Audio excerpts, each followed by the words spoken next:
game number 6. This was a seesaw battle. Hindi natin alam until umabot na sa punto na sinasakal na ng Falcons ang Onyx. This was a game that was macro-centric. Kahit anong sabihin natin in terms of team fights, there was just a huge significant advantage na naipundar itong Team Falcons dahil lamang sa pagbasag nila noong dalawang inhibitors. Right after that, it was just so difficult for Onyx to continue. But a valiant effort still. In 6 games, they gave Falcons a run for their money. Props to Onyx Philippines. They really put up a good fight, and even up to that last minute, hindi tayo sure kung kaya ba nilang lumaban and kung sinong mananalo sa Lord fight. But then, lumipad ang mga Falcon. And this was such a great series sa lower bracket finals. Kaya kausapin na natin ang mga manlalaro sa main stage. ML Superfans, they delivered a brave fight and gave brilliant praise, come back from a lot of games. But unfortunately, the road of Onyx Philippines will end right here. Now, Brusco, nakita ng lahat kung gaano nyo nilaban yung game na yon. Yung puyat, yung sakripisyo, para kayong dumaan sa butas ng karayom. Ano ngayon, at lahat ng yon nangyari kasama ang buong team ng Onyx Philippines. Ano ang message mo sa 4 na teammates mo ngayon?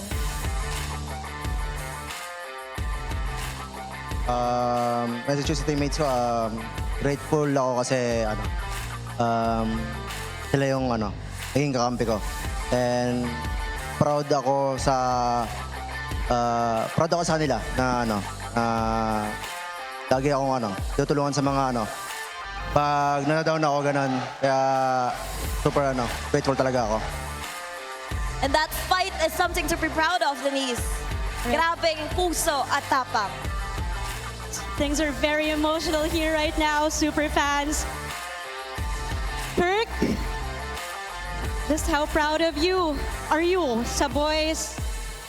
Alam kong it's very heartbreaking for you, but sobrang dami nitong silver linings. Grabe yung pusong pinakita nyo. How proud are you sa isa't isa? Gaano ka proud ka sa pinakita nyo? Super proud ako sa team kasi simula regular season, walang naniniwala sa team namin. Kaya eto, super proud ako. Now, Savero, I would like to congratulate you dahil grabe yung ipinakita mo for your first season here in the MPL Philippines. Everybody here is so amazed with what you've shown. What do you want to say to all the MPL super fans?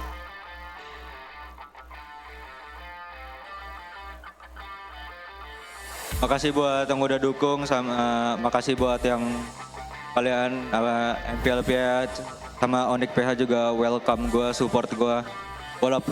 Sorry buat Sonic semua karena hasilnya nggak sesuai ekspektasi. Makasih buat semua yang udah dukung. Maraming salamat po daw sa mga sumuporta at dumating dito, at maraming salamat rin sa MPLPH, at maraming salamat rin po sa Onyx page na naniwala sa akin. And for one last time, Sonics, let's give them a big round of applause. You may now take your final bow. Maraming salamat, Onyx Philippines. As much as it is very heavy, Thea, in every game, one has to bow, one conquers.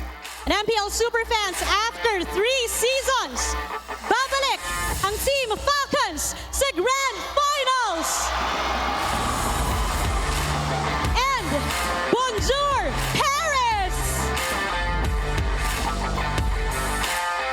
Kumpleto na ang cast natin para sa Grand Finals bukas. Falcons, mag-ingay! Thea, masasabi ko lang, at sure ako na sulit ang puyat ng Team Falcons ngayon. Balita ko, 5 AM na silang nakatulog.